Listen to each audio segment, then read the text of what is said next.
హిరణ్యకశిపుడు ఆ స్తంభాన్ని ఒక్క దెబ్బ కొట్టి రమ్మను ఇందులోంచి అన్నాడు. అలా అనడం ఏమిటి, పెటపెట చటచట చప్పుళ్ళొచ్చి ఆ స్తంభం బద్దలైపోయింది.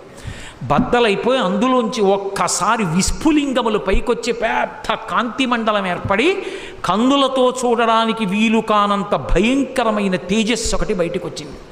ఆ తేజస్సులోంచి పట్టుపుట్టం కట్టుకొని స్వామి నిలబడ్డారు.